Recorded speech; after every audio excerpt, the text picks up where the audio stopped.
go there. Hi, my name's Pira. This is my weekly recap of the art and illustration I have done this week. Happy 4th of July to our American friends.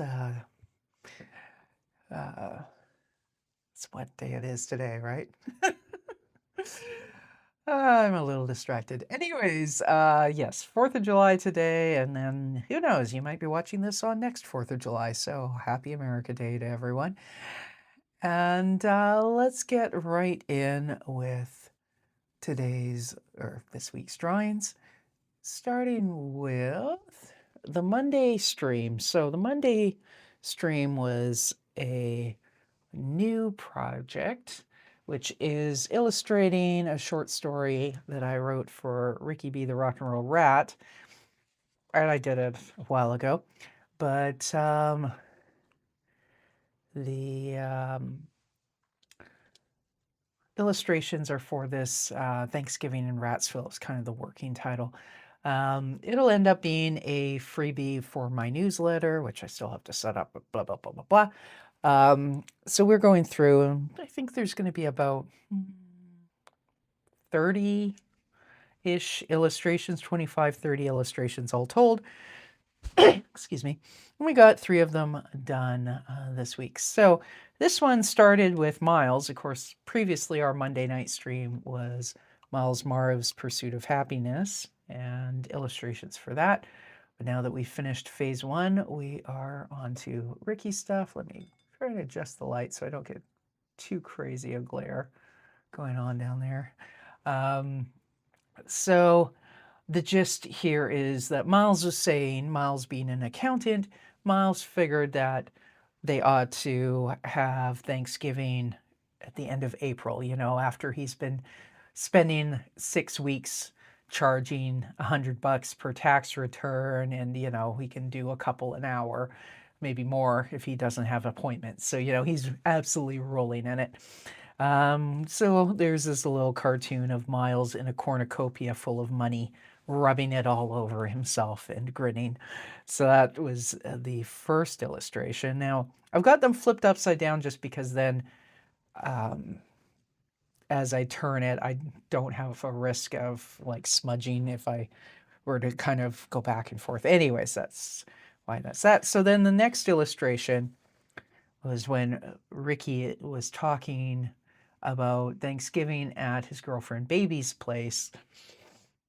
Her parents not really approving of Ricky, and she's the youngest of 5 girls. So here we have a couple of the older sisters' husbands, and Ricky made the comment that before the older sisters started having kids, the husbands had to eat at the kids' table. So here they are in the kitchen, away from the main gathering. So here, Ricky, and I haven't decided on these 2 characters' names, but that's Samantha's husband and Yvonne's husband.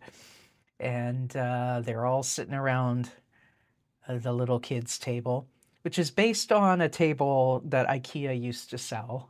Once upon a time, I worked for IKEA, and I remember us having those tables with the kind of conical legs and whatnot. Anyways, so Samantha's hubby is asking, which law firm do you work for again? And Yvonne's husband is saying, I may adjust the wording here. I think it's a little bit clunky, but Yvonne's husband saying, you look like the sort of riffraff that would rush Beta Theta. They let all sorts in now.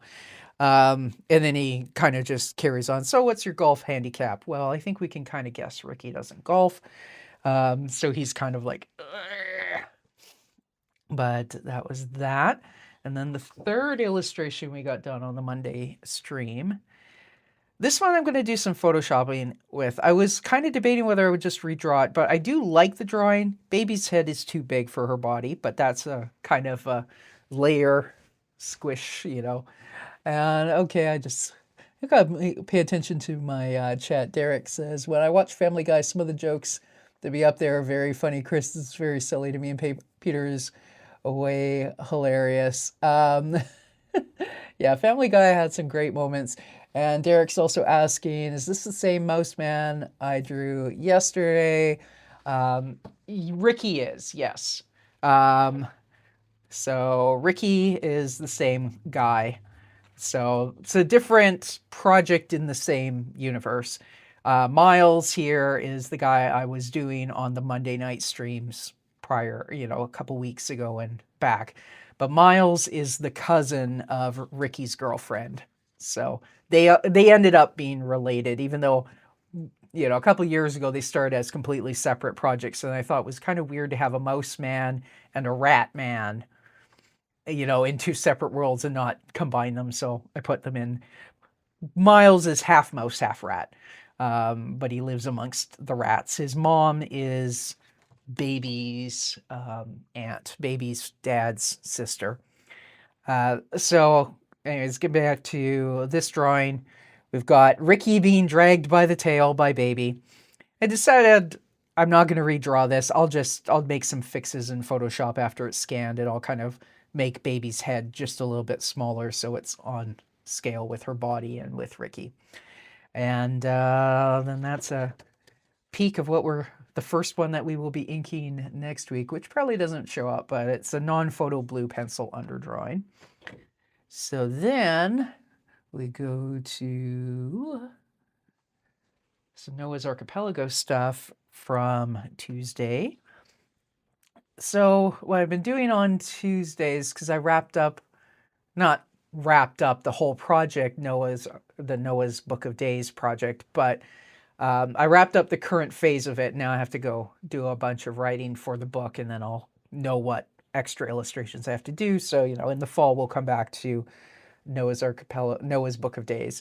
But I am also working on a different Noah book project, which I'm almost done, which is the first comic collection for the first several months. When I started the comic, I think it goes from July of 2022 till March of 2023. There's going to probably end up being, I think, 4 or 5 Noah comic collections from the webcomic era. And I figured since it's the first book, I should do a meet the cast kind of thing. So I've been working on cast portraits. And I got 3 done on Tuesday. So this is Noah's mother-in-law, Agnes. And she's looking outside at the mutual yard because Agnes and her husband, Frank, have a large property and there's a guest house. So Noah and his wife, Ruth, live in the guest house. And Noah kind of treats the backyard as his own. And this annoys Agnes to no end. But anyways, so she's kind of glaring out the window, and let me bring the camera way down so we can really see it. But there's the small detail where Noah is riding his unicycle and juggling, doing laps around the pool. He does this sort of thing, to keep up on his unicycle and juggling skills, because, he has been a busker at different points in his life, but also because it's something he can do that he knows irritates the crap out of Agnes. So gives her something to talk about, right? Anyways, then there's Agnes's hubby, Frank, reading his newspaper. If Agnes is busy glaring out the window at Noah, then that means she's not hassling Frank. So, Frank can take a deep breath and relax. Anyways, so we've got Frank there. And then Adam here, I'd done this one on a previous stream. So we won't talk about that one, but then we have, I'm just going to move stuff out of the way a little bit. So then we have Hrefna, who is Noah's mother. And Noah's mother, Hrefna, she lives in Florida, and there's the gators running around in her backyard, and she's not bothered by them at all because legend has it Hrefna killed a polar bear with, well, I was going to say her bare hands, but no, with a, Crocodile Dundee knife. But that's a story for another day. But anyways, Hrefna is not bothered by the gators. She just, if they're getting unruly, she whacks them with her broom. So there she is shaking the broom at this gator who is climbing the pond, or climbing the fence, getting into, I was going to say pond, but actually kind of more of a canal. And it's kind of deliberately hard to make out, but there are three other gators in the distance. One is in the water. We just see his snout. He's closest. And then we've got this one sleeping, and that one also kind of hanging out, napping, whatever.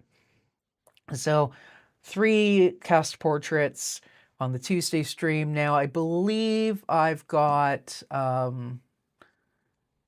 think I have 3 left to do. Yeah, I've got to do Noah's younger son, Duke, his ex-wife, Adam's mom, Gigi, and then Gigi's longtime boyfriend, common law husband.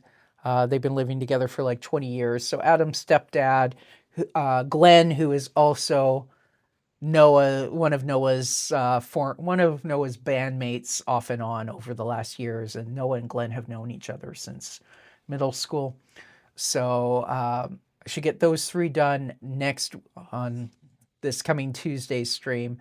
And then after that, I've got a couple of full-page portraits. One is Noah on stage singing and getting all sweaty and whatnot. And then the other is going to be his wife, Ruth, who is a second grade teacher. So we'll have Ruth standing in front of chalkboard lecturing. So 2 more streams on Tuesdays to finish the cast portraits for this book. And then I've got some write-ups and stuff to do. But after that, I think... Cue the Jeopardy theme. I have to think about what's on docket for Tuesday. I think on Tuesday after I finish the cast portraits, it's going to be portraits for a little mini project I have about Noah, where it's a spoof of like the puff pieces that some magazines write about rock stars, where they're trying to be like very literate, you know. So there was one that in the Atlantic, blowing smoke up Bono's butt from a few years ago, that was just like so hilariously over the top. I started writing a satire, like a parody of it. So we're going to illustrate that parody, and then it will become a free download on my website once that's all done. So that was the Tuesday stream. Wednesday on Canada Day kind of went a little sideways. First of all, I had forgotten that Wednesday was Canada Day, and then I had some running around to do and some other stuff that ended up kind of running late, and I didn't get my prep done, so I kind of just like, sorry, there's no stream today because it's Canada Day, because I forgot. Well, I did forget, but also I wasn't prepped. So anyways, that Zommel the Destroyer stuff we will do next week. So that brings us back to Noah again for Thursday, and we've got it up here already, but I'm going to raise the camera so we can see the full view, basically. I put on my glasses so I can actually see. I think I'm in focus and not like too crazily distorted. So it's the A to Z of Noah's jobs, and this one we're kind of getting to the end of this project, because for the A to Z of Noah's jobs, we've actually got 2 jobs left, which we will do this coming Thursday. That'll be K for Koi Fish Wrangler and Q for Quality Control, Taste Tester, and a Chocolate Factory, which is an overly long title for the job. It's basically Taste Tester in a Quality Control in a Chocolate Factory. After that, I think there's going to be like 10 full-page illustrations that we're doing that aren't Noah's jobs, but there's a little bit of a story that weaves through. So we're going to have illustrations for that for probably about a month or so. So I would say in about 6 weeks, this book will be done. Which doesn't mean it's going to be published in 6 weeks, because then I'm going to be self-publishing. So there's kind of a dance back and forth. you know, where you upload it to Amazon, you get an author's proof copy. That takes a month, for 3 to 4 weeks for them to mail it to you. And then you probably have a bunch of things you screwed up in it that you got to fix. And then you upload the new copy, and then you get an author's proof copy, which also takes 3 to 4 weeks. So if all goes well, it'd be this book will be out probably maybe in October-ish. Probably January is more realistic. But we are getting close to the end of that. And when that project is done on stream, I think by that time I should be ready to start work on, fingers crossed, on a Noah's Archipelago graphic novel. So that'll be fun. And anyways, that's coming up. But anyway, so this one, I is for ice cream salesman, and he's got a pedal cart. I'm pretty sure my brother had a gig like that when he was a teenager. I'll have to ask him, but I seem to remember my brother having a thing where he had to like get the bus into Vancouver and pick up his cart and the ice cream, and then there was a specific route that he had to go around and sell. And I think one of my friends from high school had a similar thing. So anyways, that came up in my mind of something a teenage Noah may have had that job in the 1990s. So there we have it. And I'll show the other one full page, and then we'll kind of bring it down again. But then the other job is J is for janitor.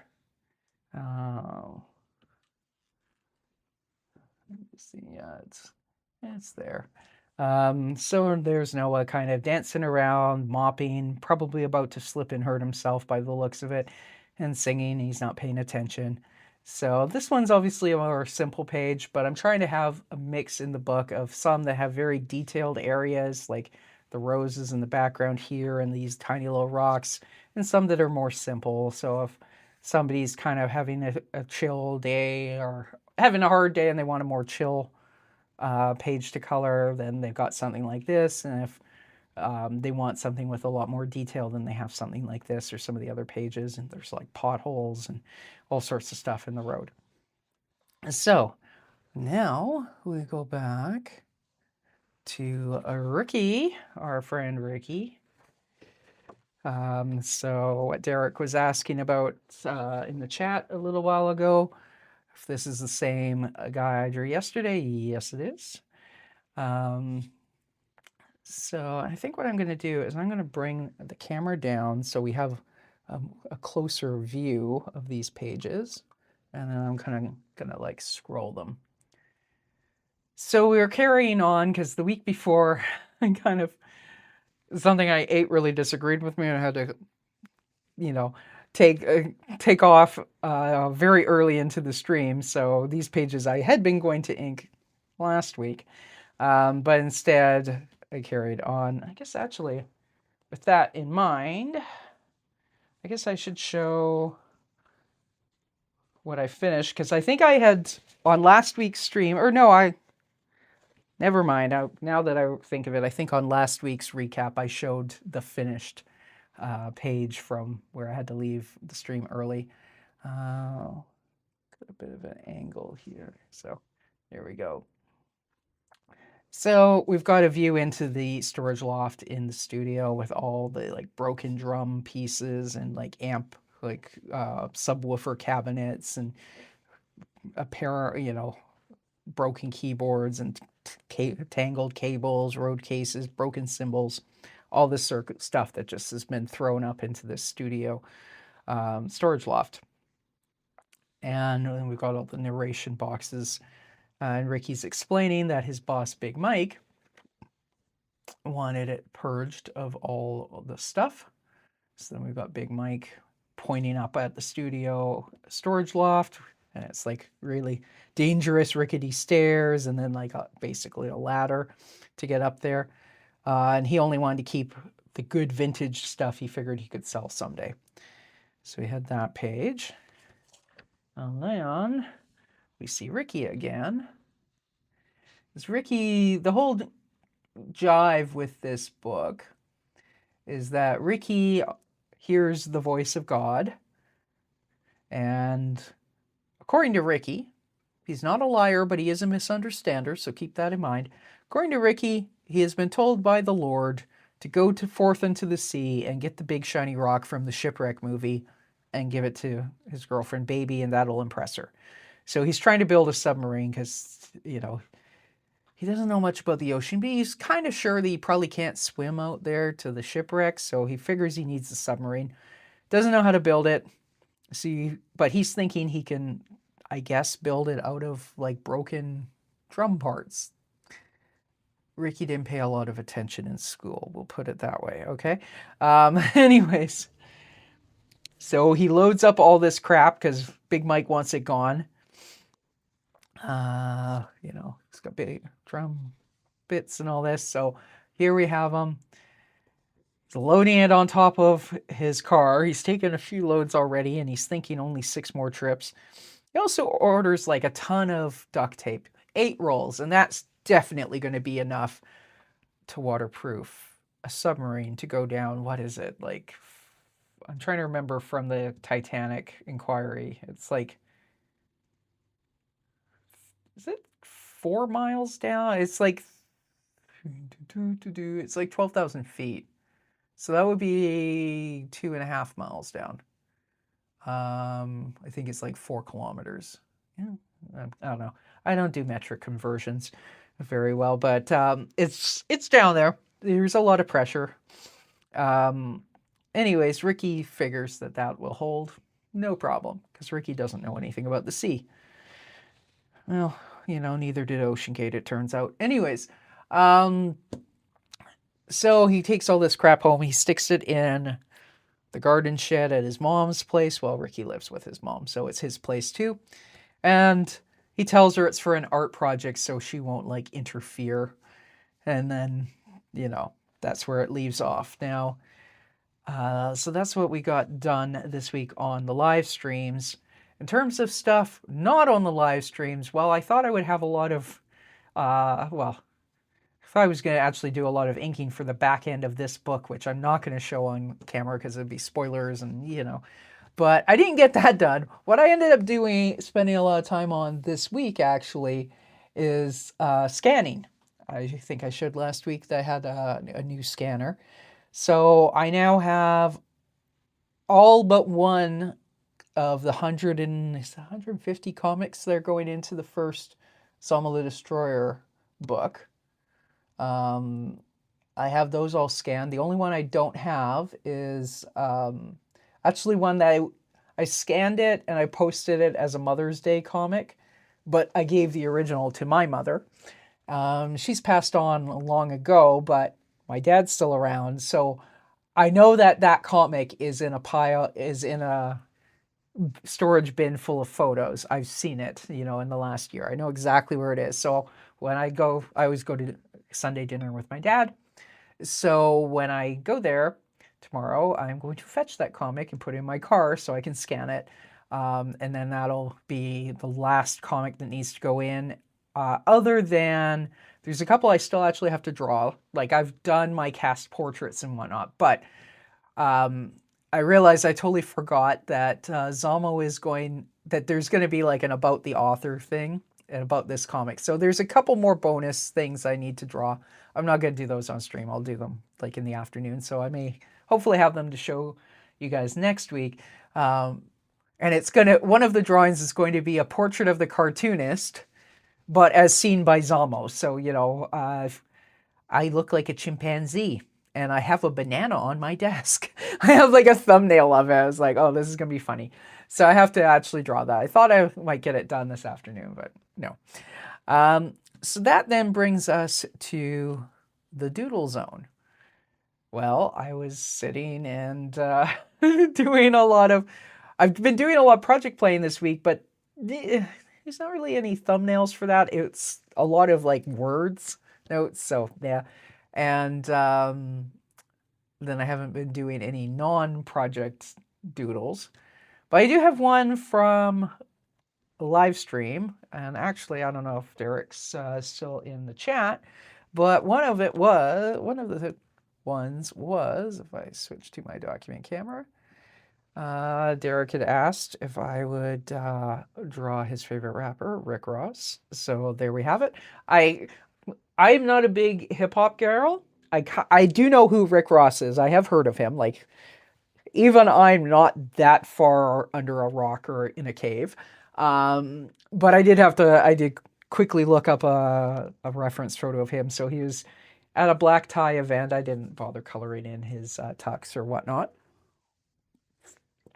But considering that I've never tried to draw Rick Ross before, I think it's not bad. So that was the only doodle I have that we've already done. But now we come to what maybe is the more fun part of the show, where we do some live doodling, and it is the 4th of July. So let's get into that. I'm sorry, I still have a bit of a cough. So I'm trying to like reach around lights and stuff to get at my markers. Let's draw a few of our different characters celebrating Independence Day, or as Ricky likes to call it, America Day. America Day. And I'm gonna, because I think I've noticed before when I've done like brainstorming drawings or whatnot, if I'm doing them, unless I'm like super zoned in, and maybe we'll do that actually. Maybe we'll bring the camera down.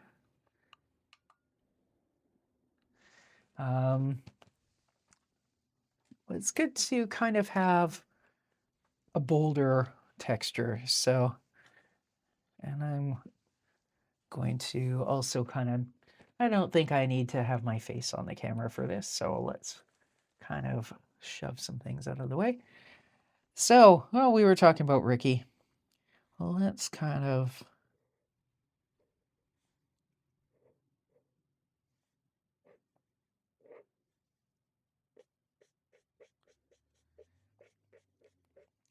last year around Independence Day and Canada Day, I had a couple cartoons where Ricky's like at the studio holding up, trying to get someone to help him hold up a flag, first the Canadian and then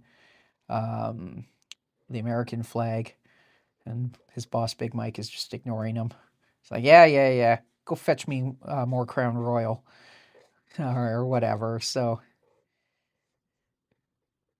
but, you know,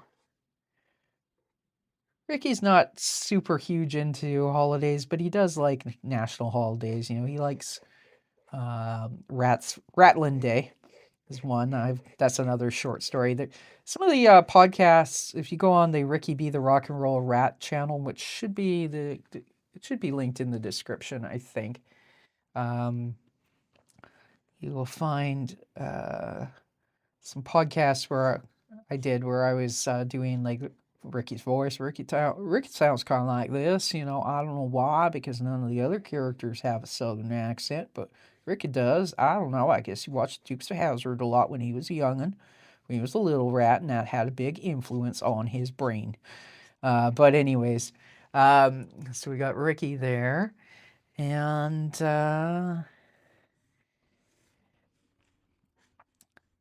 anyways, there is like a episode, a Ratlin Day long weekend. So we have him he's got his pinky out to be all delicate and whatnot.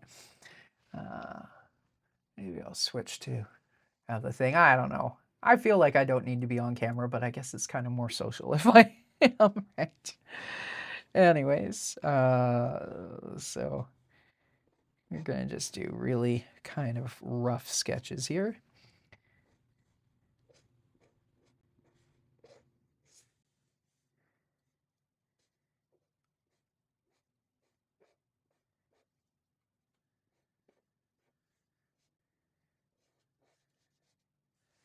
Oh, I guess I'm now drawing big enough that I need to pull back a little so we see his hand. Oh.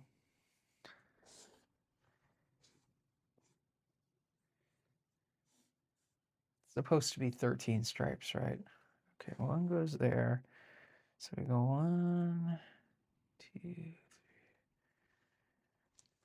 I should probably look up, just kind of look up the US flag so I don't screw it up too badly, especially since I'm actually doing this on Independence Day. US flag. There we go.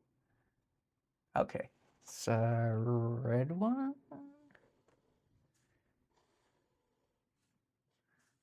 And then I need to squeeze in 2 more red ones. 1, 2, 2, 2. And then we got a white one, and a red one, and a white one, and a red one, and a white one, and a red one, right? 1, 2, 3, 4, 5, 6, 7, 8, 9, 10, 11, 12, 13. This is kind of a little too wide. Anyways, I am not going to try and draw on all the stars because I will definitely mess that up. So, oh, yeah. Now we got to bring that off to the side. There we go. But see, this is the point of using a big fat marker like that. It actually shows up. When I do that with a pen, it disappears. Anyways, so, you know, Ricky's tail back here.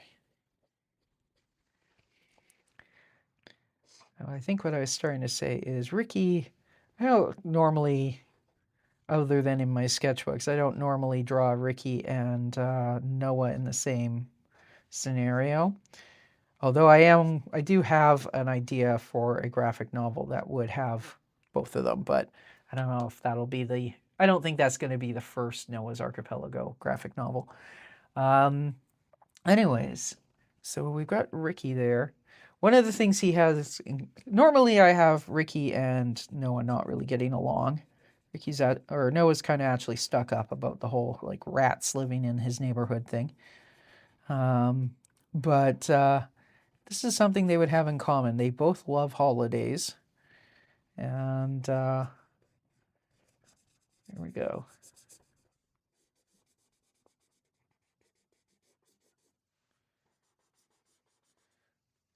We're going to kind of color in.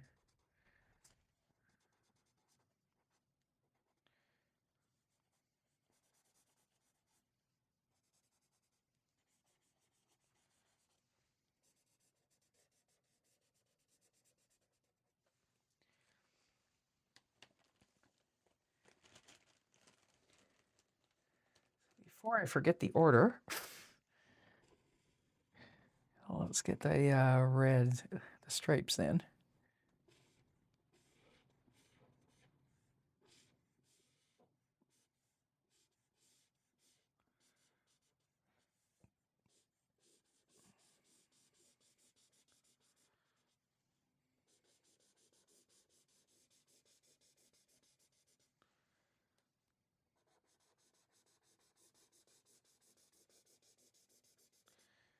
Ricky's butt looks way too big at the bottom of that, but anyways, it's just a quick sketch. And now I need a dark blue, which by some minor miracle is near the top of the pile.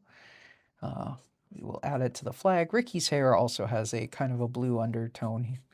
Probably not natural. He probably dyes it black, but I mean, he does have black hair, but you know, he probably dyes it the blue black.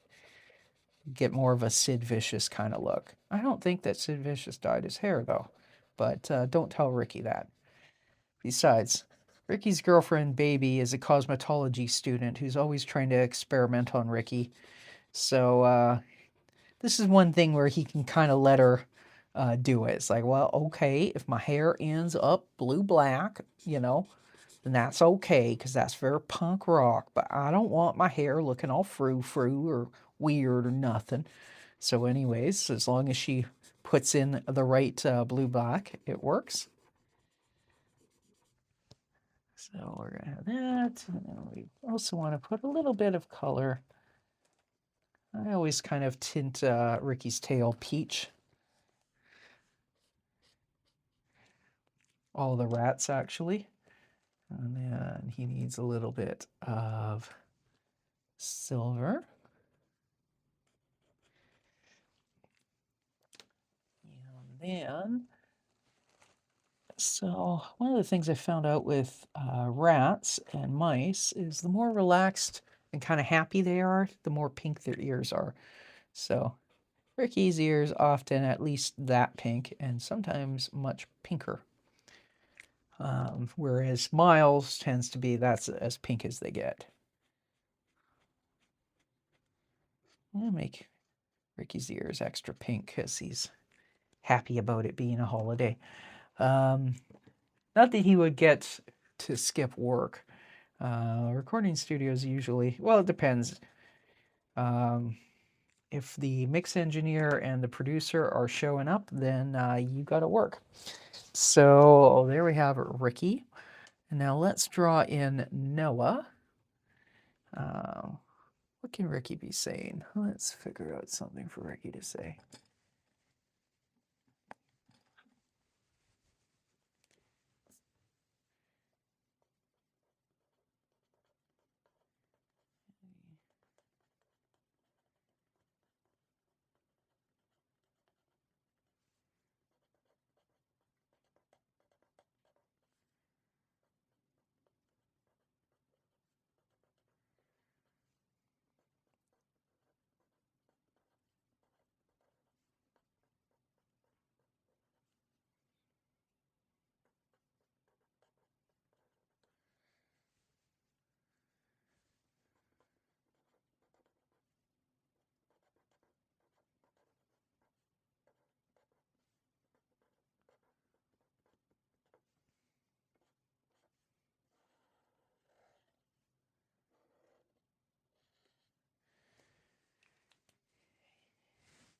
Now,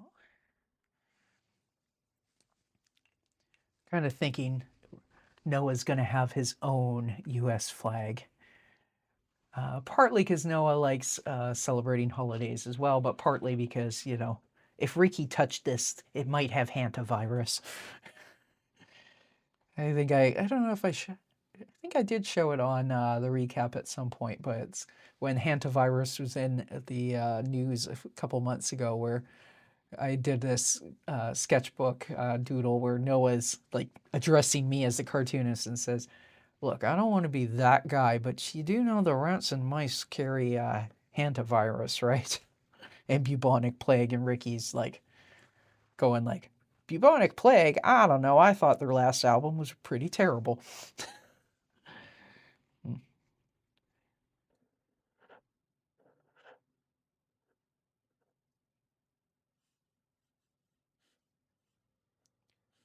Let's have Noah wearing his Uncle Sam hat.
This is based on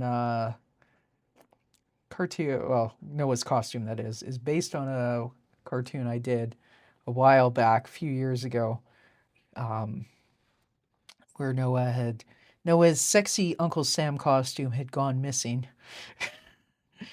He found it though, much to his wife's horror. She had been like, "Oh, I don't know, keep looking," and then with the grin where you just go, "Oh, she threw that out." He found it. It's basically a Speedo with a little vest and a Uncle Sam hat.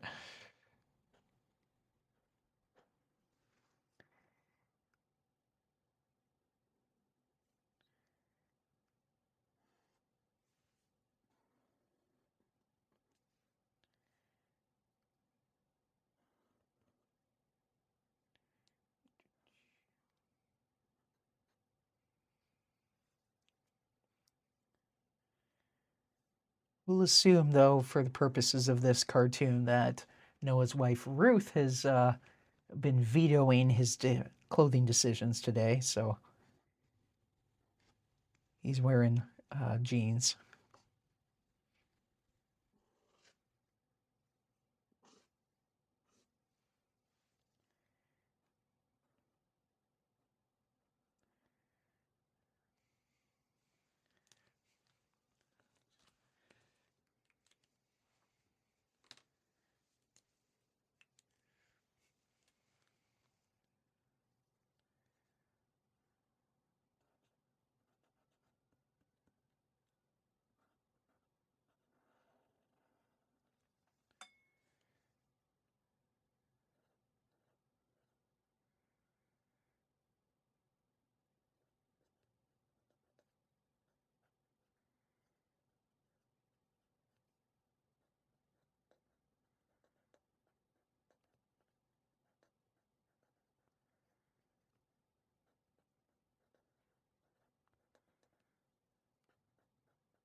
Noah's kind of being a dick, but... And you know what? I feel like Noah wouldn't just wear plain jeans. Let's assume he's got some like red, white, and blue ones with like a crazy fringe off the side and whatnot. Sort of thing David Lee Roth might have worn in back in the day. Or a Chippendales dancer. You know, either way.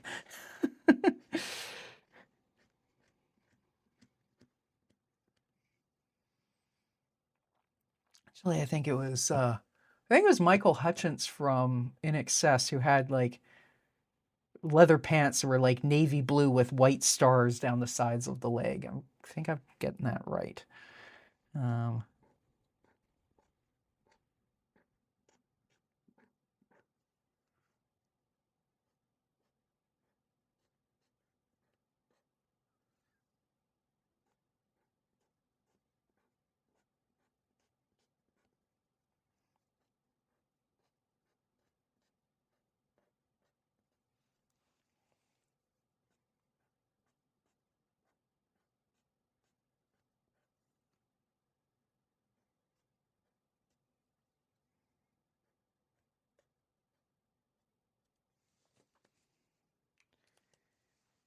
okay, so let's add in. So let's start adding in some color. Let's assume the little area behind the pocket is red, and that the fringes are red.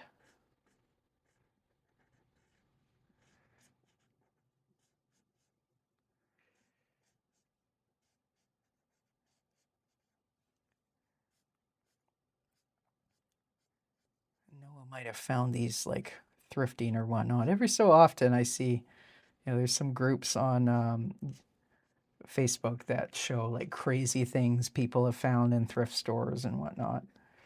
So, you know,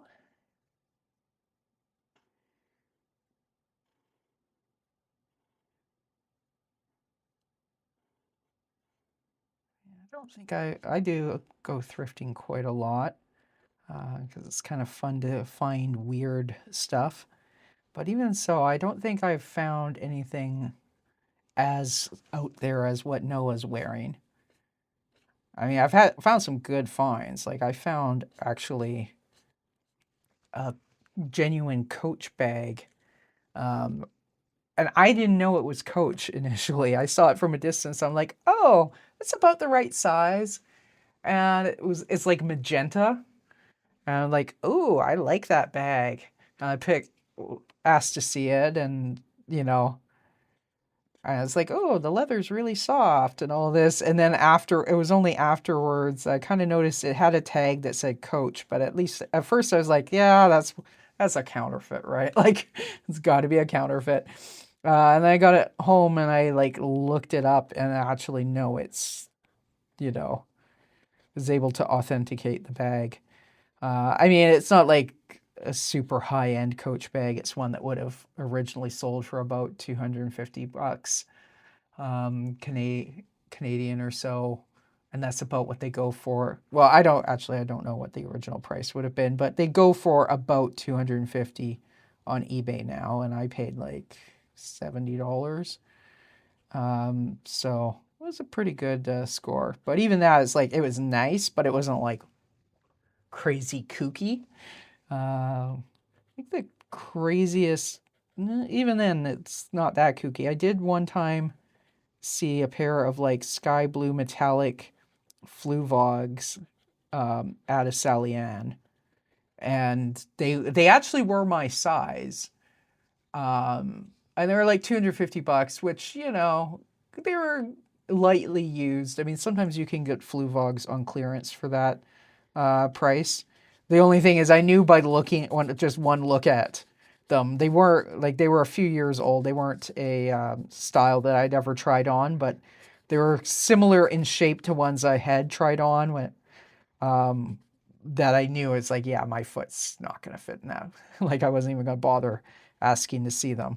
Um, there is a Fluvog store in the town an hour away from me, so I'm kind of lucky that I kind of I haven't bought any lately, but when I was last time I bought Fluvogs, I would just like kind of keep an eye out on the website for big sales, and then like do kind of the sort price low to high and buy my size. Although sometimes it's like you kind of need like a 4 size range because it depends on the model, and you know, then see what would come up that was available in the store, so I could go and like try things on and get them on clearance and stuff like that. But anyways, I did one time see Fluvogs there, but I haven't really seen anything too wild and crazy. Whereas I've seen some, you know, some of the thrifting YouTubers, you see the stuff and they're like somewhere in a small town in Ohio, and there's all kinds of wild things that they managed to find. But I don't know. I guess people in Ohio are a little more daring in their fashion choices than here. Here, everything's just like beige, you know, gray t-shirts and boring blue jeans, all that sort of stuff. Anyway, so we've got Noah's outfit kind of colored in. Now it's time to actually color in his flag before I forget.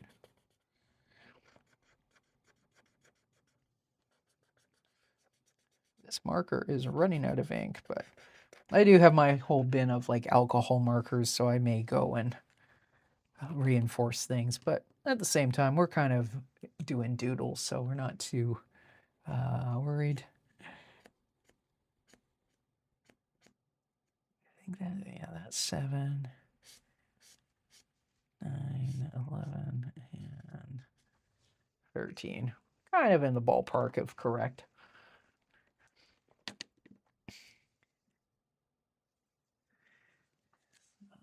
Got Noah's earring here. Give him his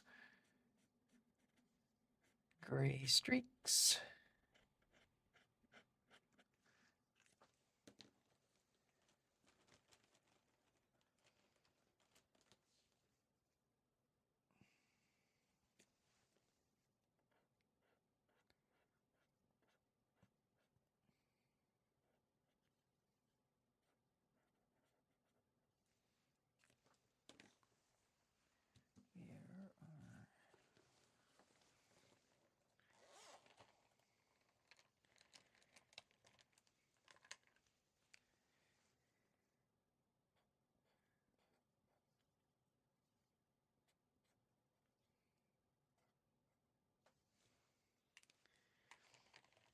It should be noted in terms of lore that that Noah and Ricky aren't actually neighbors, but I kind of have like in my sketchbooks, figure they all live in the cartoonist brain, so they're neighbors in that sense, but they're not, you know.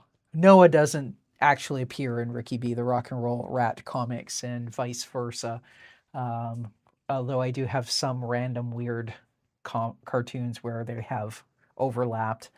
But well, there was actually at the beginning of this year in Noah's Archipelago, there was this storyline where Ursula um, consults with Ricky, but the whole thing was supposed to be that it wasn't clear whether this was actually something that happened or whether it's like Ursula's imagination going wild. Although later on, Noah does see Ricky, but then Noah kind of shakes his head and is like, "What the hell did Howie put in those brownies at band rehearsal last night?" So, it's implied that Ricky isn't actually existing in the same universe, even though Ursula insists he is. So, there's our first little sketch there with Ricky be the Rock and Roll Rat and Noah from Noah's Archipelago. Noah's being a dick, but there you go. Now let's do another one.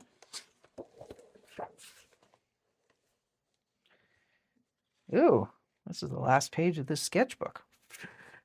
It's okay, I have other sketchbooks here. So the other one, let's deal with Ricky's buddy, Myles.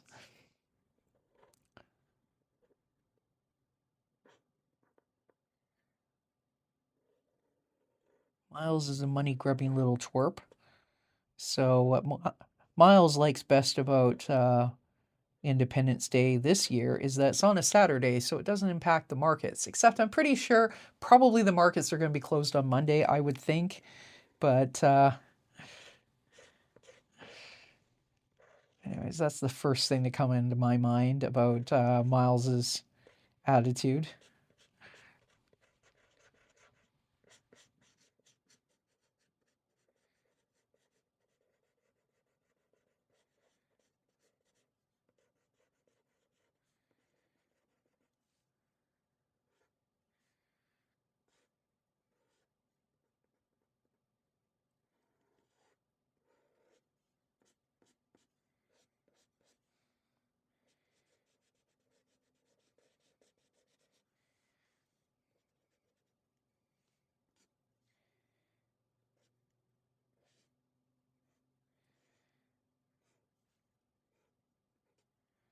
Draw Myles in one of his golf shirts. He's extra obnoxious when he's wearing a golf shirt.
With this being the last page of this sketchbook, I guess that means I got to film another sketchbook tour.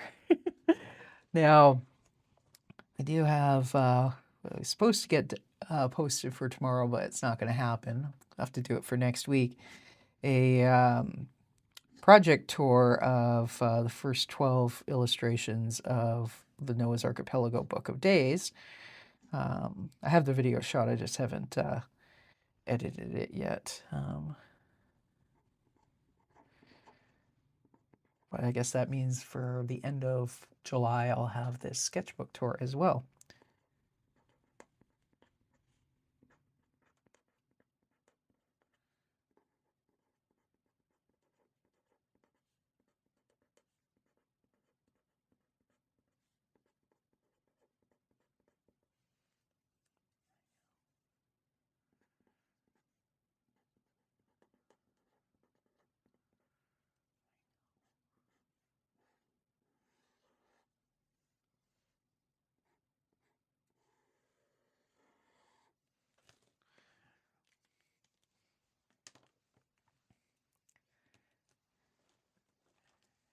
So we have Ursula there complaining, you know, at a holiday, but doesn't get her out of school. So clearly they need to move Independence Day to September or bump it back to June.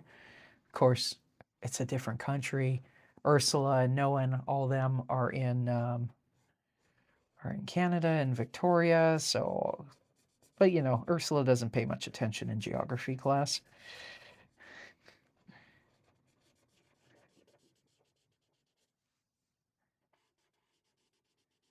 Also, she would kind of be of the opinion that we should honor the holidays of all cultures, i.e., every holiday anywhere in the world means no school for her in her fantasy land. And logically, there's probably a holiday on every single day of the year, at least in some part of the world or other. So I don't think it's going to fly, but you know, she can try.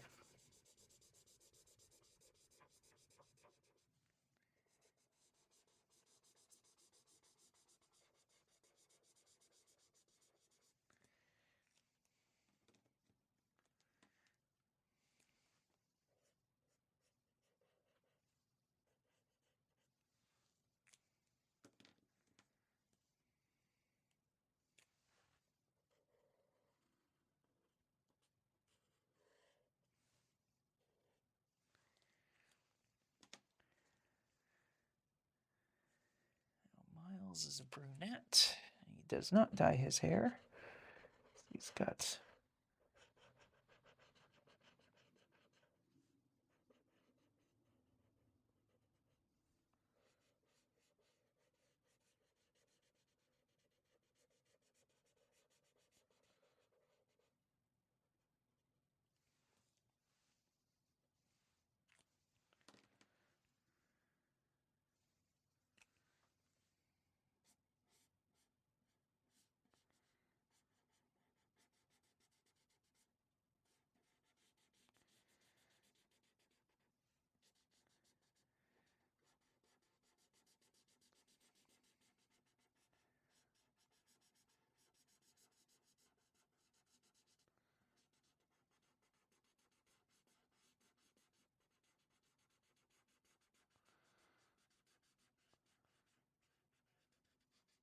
should probably do at some point. I'm going to make a note here actually. Be to do a video for the Ricky B. 3 videos, one for Ricky B, the rock and roll rat, and Myles, and one for Zummel the Destroyer, like the iguana character, and one for Noah, that just goes through the different characters. So I have that I could kind of slap into links on videos that, hey, I'm going to be drawing these characters, here's a guide or whatever. I think I thought about doing that a couple months ago, but then I forgot. So I'm just writing that down here.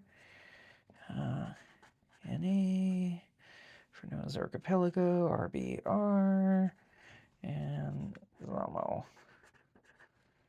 And they'd be like a who's who.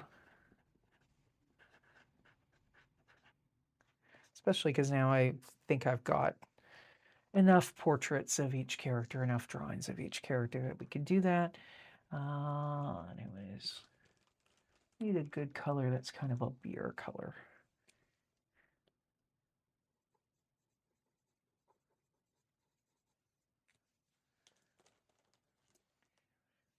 Or I guess kind of a champagne-y kind of a color.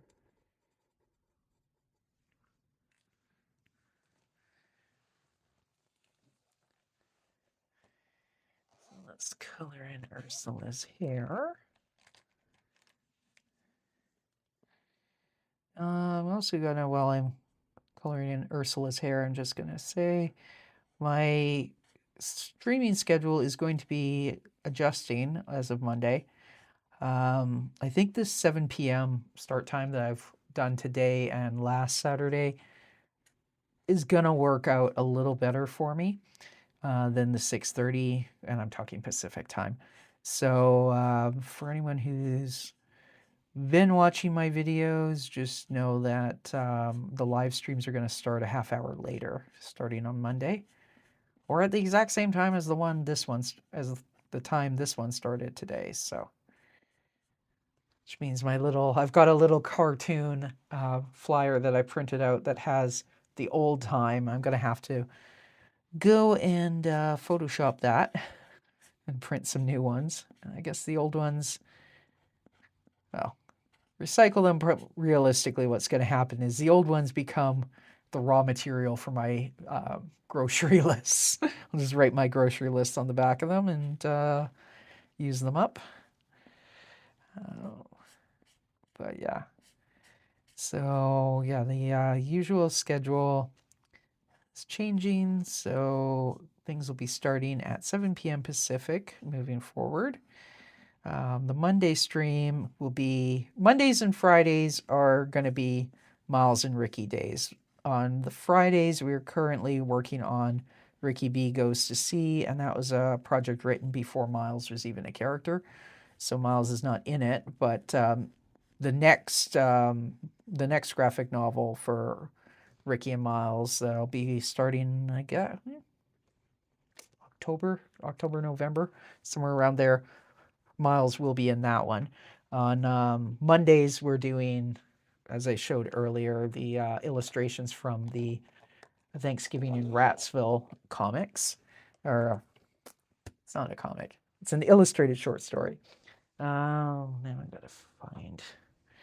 The camera is about... I'm going to, I guess, go over to the webcam so you can look at me, because the camera is about to jiggle as I remove a sketchbook from the pile that is holding up the camera. Anyways, here we go. Now I think we're good. There. And I didn't make anybody dizzy when the camera went. Anyways, so we will continue on with working in this. And why is there... Oh, okay. It's like, why is there like some sort of tone under there? The receipt was underneath and the paper's thin enough so you can see it. Anyways, I'm going to set that book aside for a moment. So we've drawn Myles, we have drawn Ursula, we've drawn Ricky, we've drawn Noah. Can draw Ricky's girlfriend, Baby. I'm just thinking, I can see her kind of doing like this sort of thing where she's got her nails. So actually, I'm going to hold my hand up and use my monitor on here as kind of a reference, except it's going to be backwards, but whatever. No, it won't be. So let me bring this over and kind of zoom down a little bit. Stay, don't fall. I think I have to just shove move the sketchbook, not the camera. So if Baby's doing this sort of thing.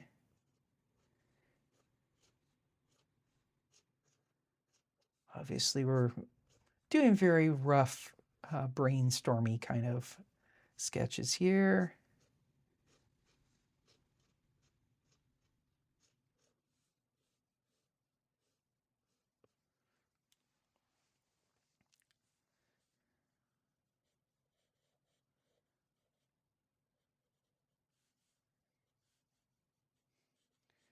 Okay, this is baby when she hasn't had her morning coffee, I guess.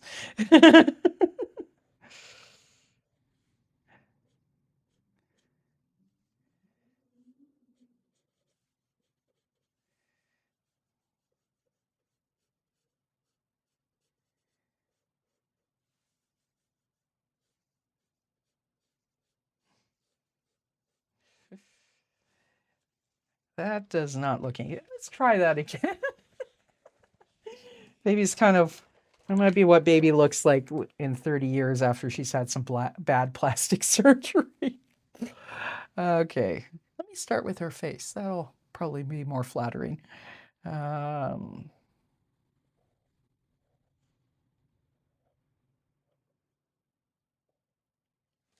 Angle is still weird.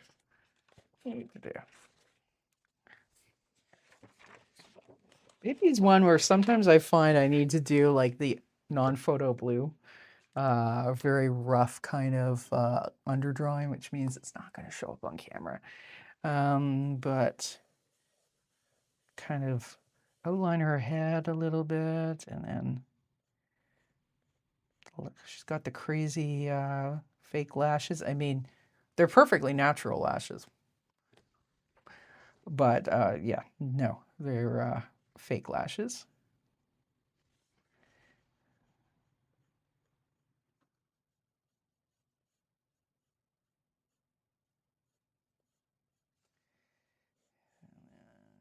Now it's starting to look like baby.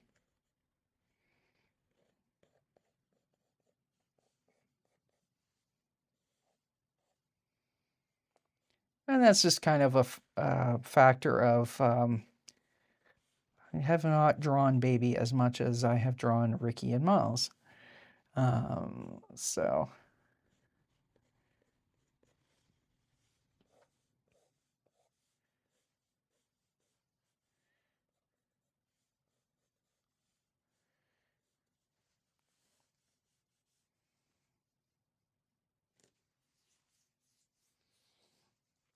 her showing off her um, her 4th of July manicure. It's going to be a little awkward.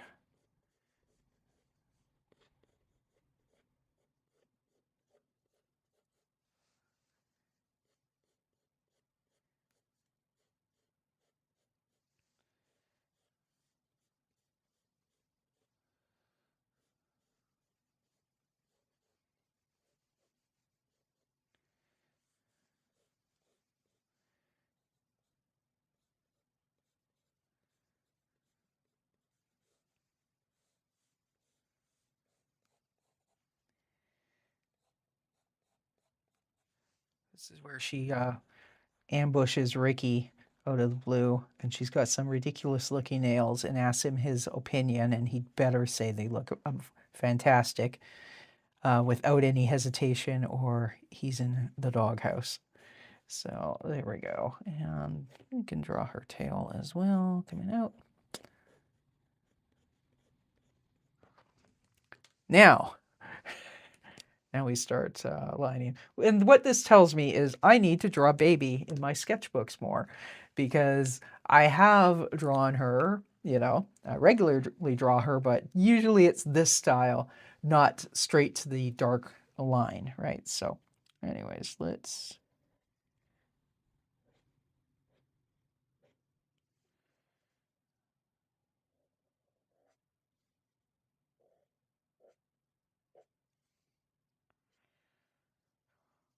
she's got the lashes that frankly kind of look like moose antlers.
should probably do, which who knows if I'll have the time to do it this week, but I should probably set myself a challenge to draw 100 babies, in my sketchbook this week, or, in the next month or so.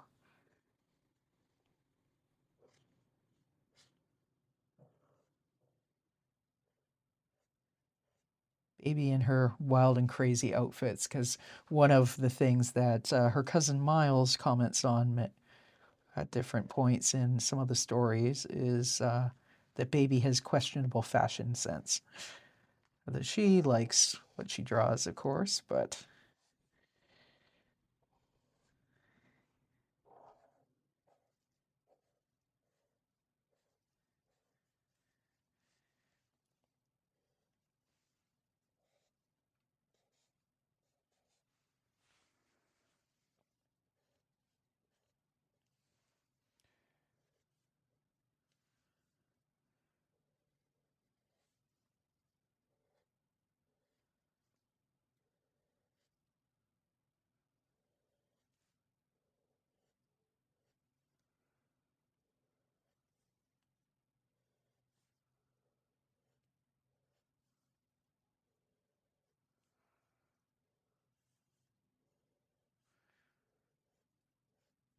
of course, another reason to hold up the left hand is to remind Ricky what's missing.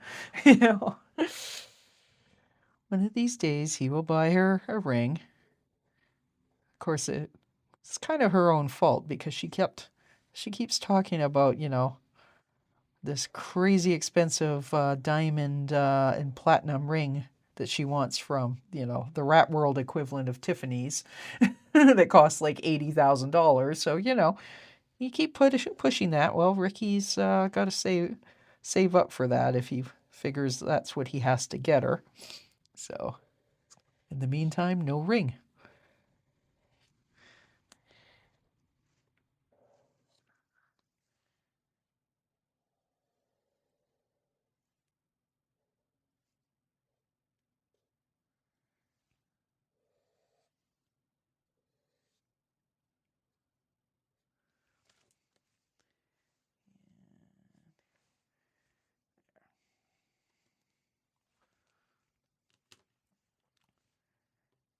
So, let's think, what kind of design is she going to have? They're all going to be different nails.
This is supposed to look like fireworks, but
feeling this dress is made out of quilting cottons because I do sometimes see, um, even here in Canada, you have companies like Fabricland. I think their parent company is American. So used to be able to get all sorts of like patriotic American print quilting cottons there. I don't know if that may have changed more recently because, of current fads and pressures and whatnot. But I remember buying stuff, 20 years ago at Fabricland, and it was all American prints. But it's just fun. I ain't complaining, but I'm sure other people probably did complain.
good color that's kind of good for roots. That's kind of, it's dark, but it's not really the right tone.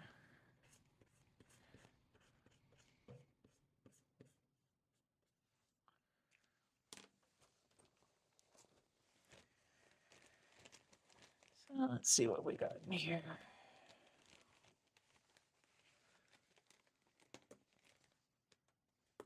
might work.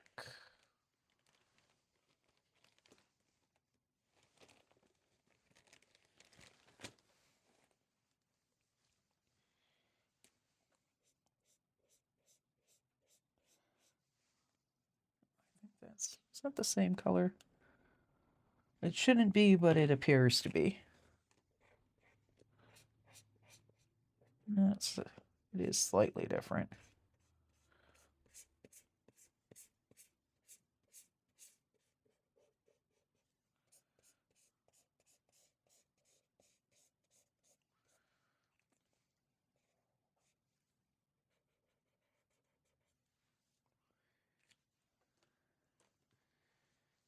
Test this over here.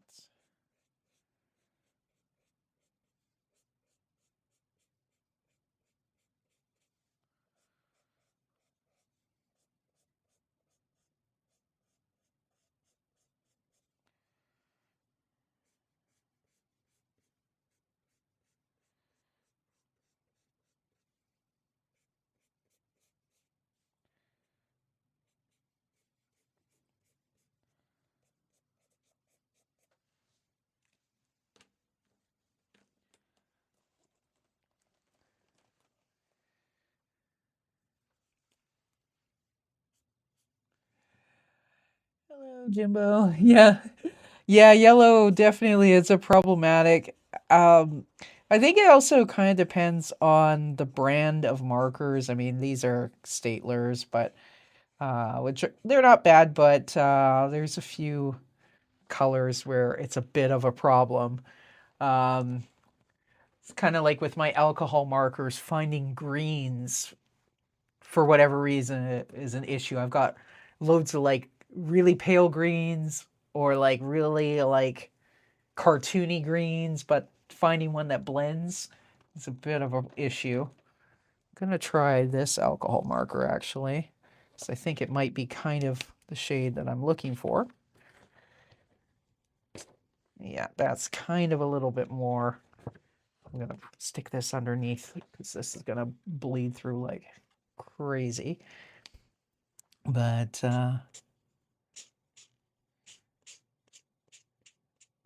kind of want it to be where she is blonde, but she's bleached herself lighter blonde, you know? All my markers are in storage since 24. You know, they should be because I have some like gel pens. If it was gel pens, I would say, ugh, I don't know. But I know I've got some of these kind of markers, and they're just cheap ones that I've gotten at like TJ Maxx or whatever, where I had them for a couple years because I was intending to start working with markers and then I didn't. And they've mostly been pretty fine. So it's hard to say, but hopefully they'd be no problem. Um, I know I've seen it's kind of been a thing on some of the social media about like you got to use your art supplies because they start drying out the second blah blah blah. It's like, well, yes and no. I mean, I have, for example, gouache too. Mind you, gouache maybe isn't a good example because it's kind of like watercolor that it's meant to, you know, reactivate with water. But I know I have gouache tubes I've had for, you know, a long, long time.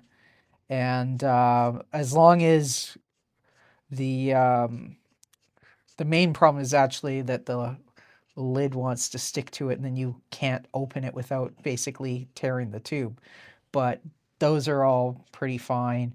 I have oil paints that, you know, I've had for ages because I don't paint with oil very often. They're generally all fine. Acrylics, it can be a problem though, for sure. Markers, it's hard to say. It probably depends on which kind. So then we've got, so that's Ricky's girlfriend, Baby, showing off her nails, and maybe we'll give a little bit of shade. There's things and things. Yeah, exactly. Things can be slowly replaced over time. Totally. And I mean, for me too, that's a reason to not go too crazy with like the alcohol markers I have. Like I said, I've gotten them at like TJ Maxx, and they've been relatively cheap. Whereas if I look at say Copic markers or Copic, I'm not sure how you're supposed to say it, but where they're like $8 per marker. Now I'm in Canada, so that's Canadian dollars, right? But even so, it's crazy expensive. I don't know if I would buy those ones just because of the fact that it's so expensive. But then if I was using them all the time, it would make sense to do so, you know. Um, one thing I've actually just started playing with are these Sharpie creative markers. I kind of like them, but the color range is limited. So for some stuff, they're great. For others, not so much. Good time. Yeah, I've got half an hour before I'm gonna check out. So I think I'm gonna do one more drawing. So we got Baby there. Who haven't I drawn? I haven't drawn Noah's wife, Ruth. Actually, I just had an idea. I'm not gonna have Ruth kind of picking a fight with Baby. That would be kind of fun, but a little gratuitous. High Copics, Cure Color, Spectrum Noir, Newton Pro markers. Nice. Yeah. What have I got? Basically, like I said, I've got a variety of random ones. I've got some of the where are they? Ohuhu ones that I kind of like for portraits for certain characters. I mean, here in the sketchbook, I'm just leaving their skin the color of the paper, but had some of those. Newtons I haven't heard of. Or pro markers? Hang on. I have pro markers. Oh, okay. Is this the same brand that Newton took them over? I have ones that are Letraset, which actually we were talking about ones that are old. I'm pretty sure that some of these pro markers that I have, like these are just light grays, so they're not showing up too much on camera. But I have some of these from like the 90s, and they're still good. Oh, okay, Newton. Right, Winsor and Newton took them over. Okay, brush markers, yeah. But the Letraset ones version, I've had those a very long time, which I guess goes to show that I haven't used them very much over the years. But yeah, they're all pretty sure those specific ones are I've had since taking art classes in the 90s. So I'm sure once I start using them, they'll run out, but they'll run out, not dry out, as near as I can tell. Meanwhile, I have some other cheaper markers that, mind you, the Statler ones I think are running out just because I use them so much. I do find with some of them, it depends too on the paper, because I've noticed with some of these guys in certain sketchbooks, they seem to look like they're out of ink right away, and then if I go to a different sketchbook, they're fine. So I don't know. It's whether certain papers are kind of like suck them dry more, or I don't know. Anyways, let's I'm trying to think of something to draw with Noah's wife, Ruth.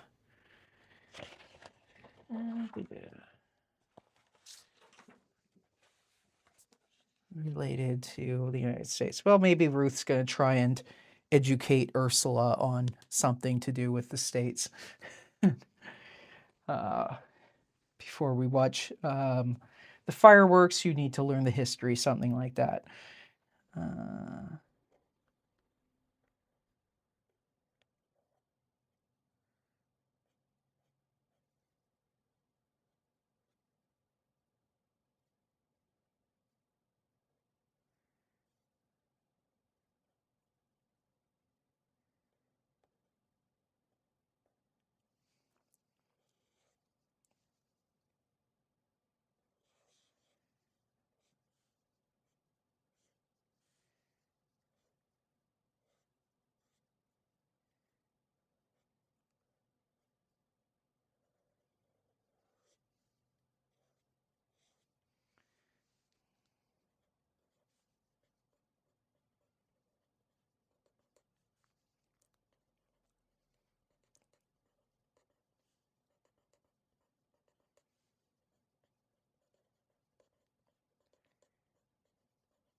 I'm just writing in the words so that I, A, don't forget them, and B, know where everything's going. Yeah, cardstock is good. Bristol board, yeah. Like most of my stuff, well, I'm kind of hoarding my Bristol board for when I'm doing dip pen work these days. Although I do have some stuff where if I'm working, especially with the alcohol markers, then I definitely like to have that on Bristol board because I do find the color goes on smoother and whatnot, and the pens don't seem to want to crap out as quickly. So like this is the just the cheap Canson drawing paper. Pretty smooth, works pretty well, I find. Bleeds like crazy for marker stuff, but then kind of everything does. But yeah, Bristol board, I love it. And I usually use the smooth stuff. What I find, though, when I compare the smooth Bristol board I have from, more recent purchases and projects to the Bristol boards I have that I did one of my older comics 20 years ago on, I swear the older Bristol board was a lot smoother. And it's all Strathmore, like as far as I can remember. So I don't know if they've just kind of changed the rollers or something. I don't think it's all in my head because I've held pages side by side. But it definitely seems to not be as smooth as it used to be. But such is the nature, I guess, of entropy, right? Things change and get worse, but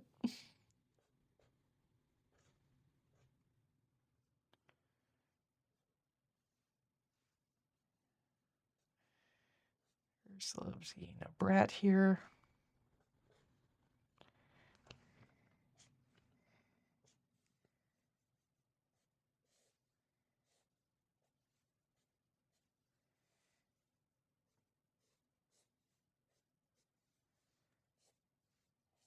We're not really drawing to scale, but that's fine. Give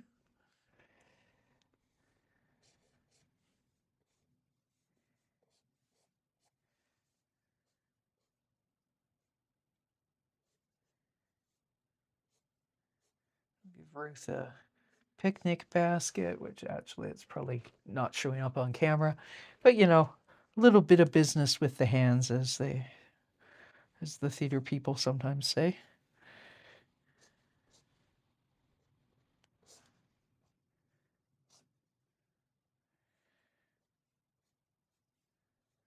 Ruth is a second grade teacher, so she's got to impart wisdom and all that sort of stuff. Ursula just wants to watch the fireworks.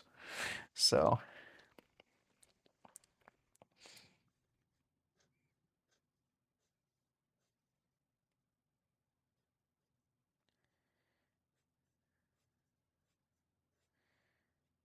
you know what? Let's have Ursula holding a little sparkler. That'll be kind of fun.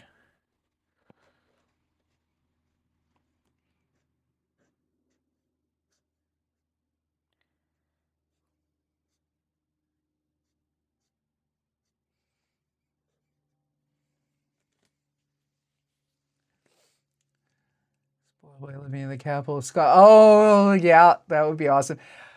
That would be amazing to have 5 fancy art stores.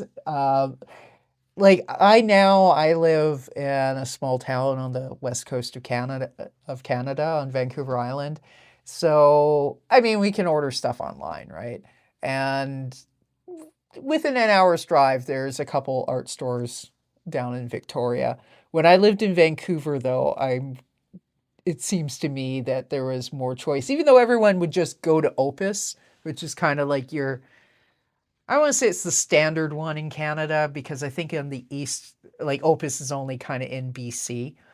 They ship across the country. Actually, I think they ship internationally.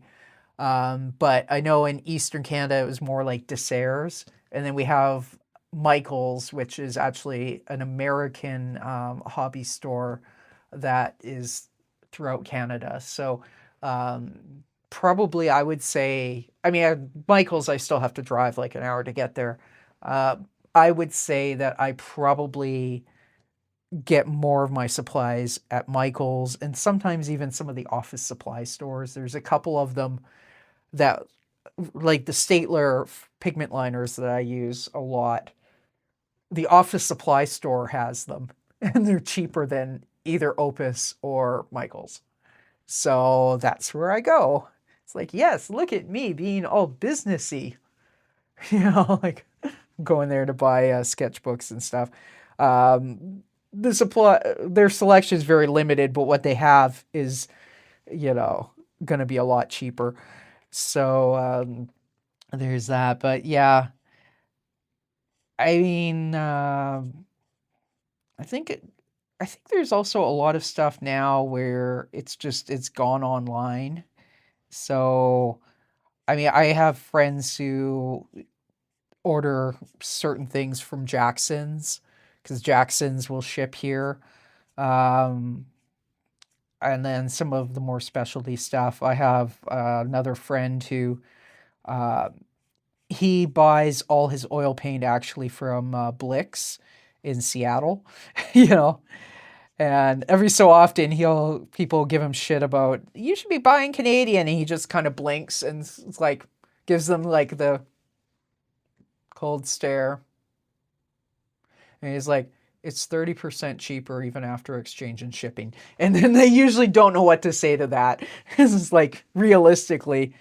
And he's actually, I mean, painting isn't the only thing he does. He also teaches, but he is a professional artist. And at that point, it's like, yeah, if you can save, if it's 30% cheaper, even after exchange and duties and shipping, like, why would you pay more?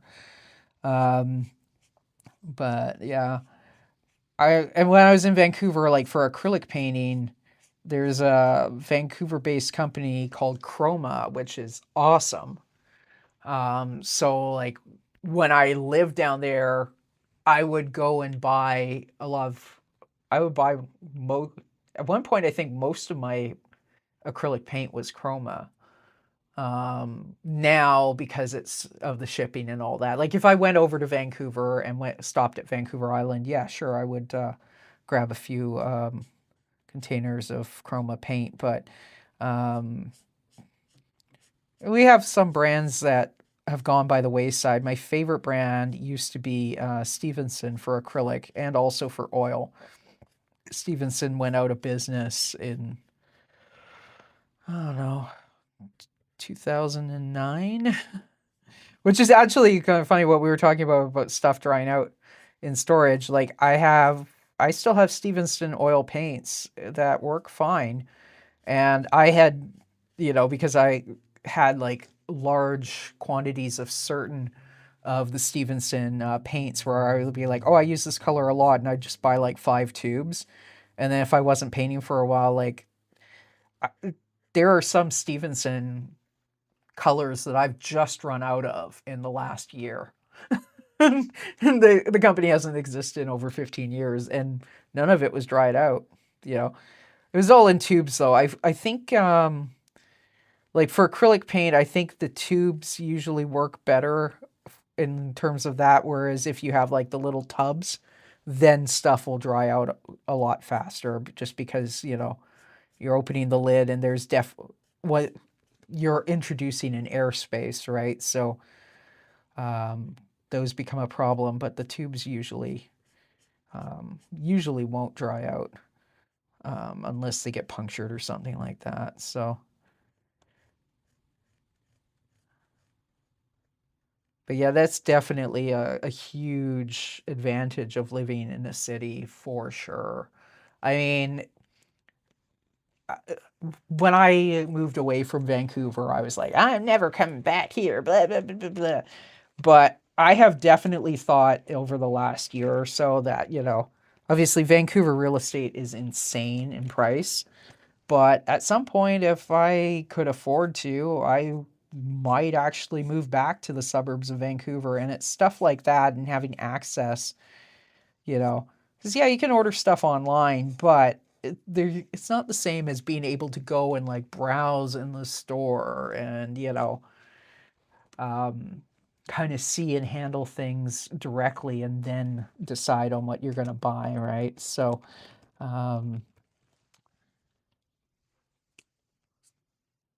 that's not the right, that's not the color I wanted. But then it's kind of like I see people going and doing like stationery store tours in like Japan, and it's just like, wow. Even when the going was good, there was nothing in Vancouver that was like that. Colored pots of ink too. Yep, I got tons. I mean, most of the art I do on stream is like India ink and whatnot. So that's usually black and white. But I do have, I have a couple, not really boxes, but like storage organizing bins where I just have tons of colors that I've picked up over the years, and so far most of them haven't dried out. So I do sometimes do colored ink work as well. Got some Higgins, a lot of Speedball, the Dollar Rowney FWs, Liquitex inks. It's one of those things where I always kind of keep an eye out if it's on clearance or on sale. Like at some point, Michaels, I guess, decided that they weren't going to stock as much of the Dollar Rowney colored inks. So at some point, they were like on clearance for, you know, basically 2/3 off. So I grabbed a bunch of them at that point.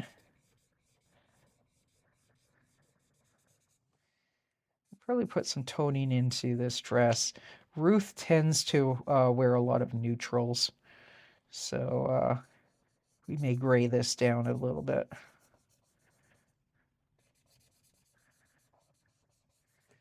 Plus that marker is seemingly running out of ink. Seem to do okay as long as you keep them out of the sun. Yep. Keep them out of the sun. Keep the lid tightly closed. Green gray, is this going to be? Yeah, that's virtually the same color that's on there. So no. Blue gray. Yeah, there we go. Ruth's kind of it's not quite neutral because she's not going around like beiges and pure grays, but she definitely likes like kind of slate blue, sage green, those sorts of muted colors. Whereas, well, we've already seen what her husband Noah wears. Noah's very loud and obnoxious in his color choices.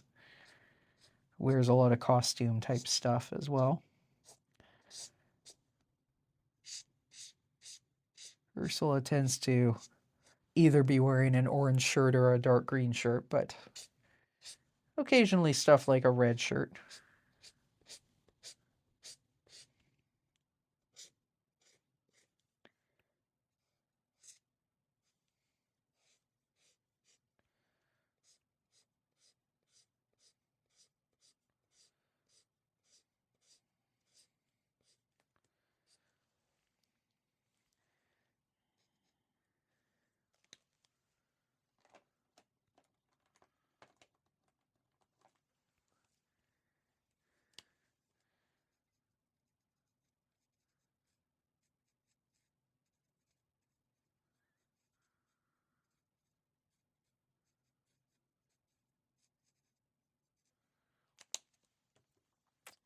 So it would be good if I kind of gave the indication of Ursula's hands there.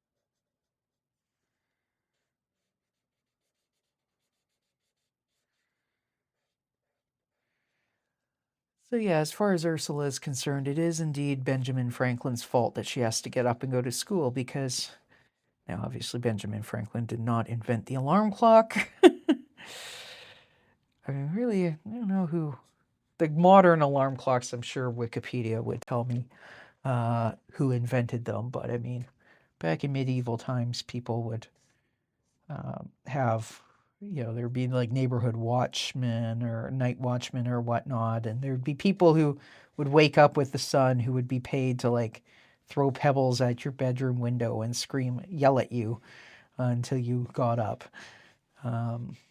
whatever time you had to get up. So the concept of alarm clocks is not new, even if the specific technology of them is from some time over the last, Okay, actually, now that I think of it, I'm pretty sure they probably had some sort of a alarm clock, bell, whatever system. As soon as they had mechanical clocks, right? Because you can rig it to hit the bell. Now I have to look that up. When was the first alarm clock invented? Oh, this is interesting. According to the AI, and we know AI would never lie to us, right? Hydraulic alarm clocks that whistled were invented as early as the 5th century BC by Plato. Well, there's a reason why Ursula will always forever hate Greek philosophers. First personal mechanical alarm clock was created by American clockmaker Levi Hutchins in 1787, but only rang at 4 a.m. Interesting. And a French inventor patented the first adjustable alarm clock in 1847. So it was. She should not be blaming Benjamin Franklin, but she will. Anyways, so then we've got that, and Ursula usually wears dark blue jeans.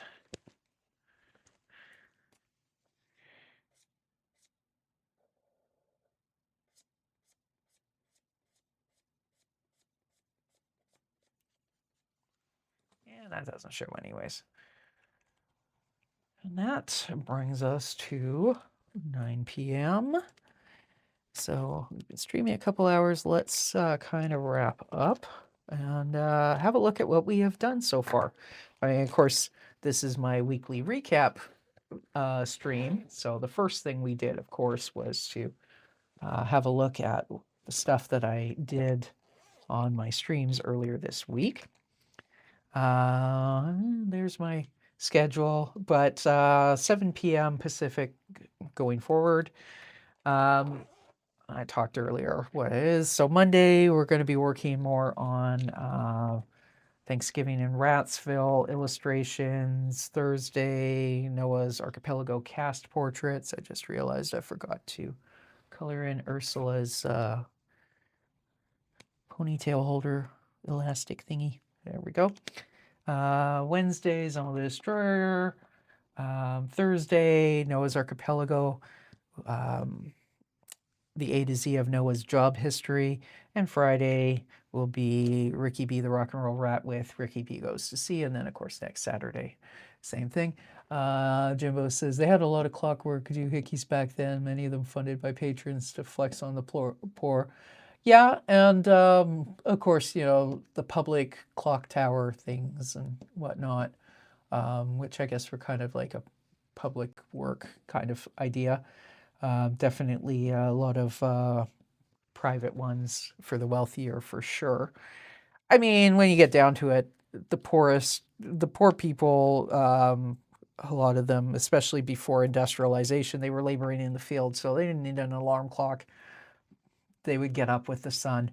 I know that's my dad and his sisters grew up on farms. On a farm, and that was always my aunt Anne's comment about daylight savings time. She's like, oh, they always say it's for the farmers. The farmers get up with the sun. They don't. they don't give a crap if you change the clock for them. That's to make everybody in the city have to get up an hour earlier to go to their jobs. Why don't they just say summer hours are an hour earlier and be honest about it? Could get into a whole rant. I tend to agree with my aunt on that. So yeah. So anyway, but Ursula doesn't like paying attention in school, so if she's decided that Benjamin Franklin is the one to blame because he said the early to rise. And who knows, maybe that's a misquote. I think it was him who said the early to bed, early to rise makes a man healthy, wealthy, and wise. I don't know if he was just repeating that, if it was a common saying at the time or what, but yeah, anyways, let's have a little review. So, because it is Independence Day for our American pals, first up, I must have bumped that at some point. So we have Ricky B, the rock and roll rat, and Ursula's dad, Ruth's husband, Noah. Ricky's holding up the flag. This is kind of a repeat of a joke that I've had a few times where Ricky will have a flag and he'll either be asking Myles to help him hold it up, and Myles is, a lot shorter than him because Myles is half rat, half mouse. So Myles never wants to hold anything up because Ricky holds things up too high, or Ricky will be going up to his boss and with the flag and all this and getting shot down at work or whatever. So now he's getting shot down by Neighbor, which they were in completely different comic series. So other than my sketchbook, they're not actually neighbors, but whatever. Noah's being a dick because, rats and mice might give him hantavirus, and the media told him he needs to be concerned about that. Only apparently happens if you're dealing with mouse and rat droppings, but anyways. And then we've got Myles. He's a greedy little dude. He's just glad that the holiday is on a Saturday so it doesn't affect the stock market. Spoiler alert, I'm pretty sure the stock market's probably going to be closed on Monday. I don't know that for sure because I don't pay attention, but I know here in Canada, if a stat holiday falls on a Saturday or a Sunday, they take the Monday off. I would assume it's the same in the States. Anyways, Ursula points out that holidays on Saturday don't get her out of school. Myles points out she doesn't have school in July, and, well, she knows. That's why it's unfair. Anyways, so we have those doodles. And then in this sketchbook, first we drew Ricky's girlfriend, a baby, who is Myles's cousin. Myles, of course, calls her by her real name, Barbara. So she's showing off her holiday nails, her 4th of July nails. And she's wearing a gaudy Stars and Stripes kind of a dress. So there we have baby. And I do think I am going to make a note. I'm probably not going to get done all this week, but I'm going to make a goal to sketch baby in my sketchbook 100 times. I mean, I've done some loose, really scratchy kind of doodles of baby and Ricky and whatnot, but I need to draw her more to get her kind of under, get the muscle memory going with drawing baby, because I always have to kind of stop and think about it and do an underdrawing and all that. So got to practice drawing baby a little more, especially because the third Ricky B. the Rock and Roll Rat graphic novel is going to be centered around baby. I mean, it's going to take me a couple years before I get around to drawing that. Well, who knows? Maybe it'll be next year, but I definitely need to practice her in advance of that. And then we have, back to Noah's Archipelago, we have, well, first of all, I can take out the kind of blotter paper. We've got Ursula, we've got her mom, Ruth. Her mom is trying to impart wisdom and explain to her about American history and all this, and, Ursula doesn't want to hear it. They make her learn things in school. She does not wish to learn anything in July, in between school years. So And that is gonna kind of wrap things up. So I'm just gonna slip out my little propaganda about subscribe and like and all the things. We got Ricky and Myles there. And then we got, this isn't the whole gang because I also have my iguana character, Zomo the Destroyer, but we didn't draw much Zomo today. Zomo would be busy sunning himself.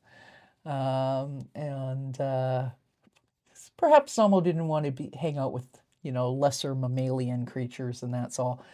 So for anyone who's tuning in a little later in the show and might want to watch the replay, after I end the stream, I'm going to save it as private so that YouTube can do its like video processing, blah, blah, blah.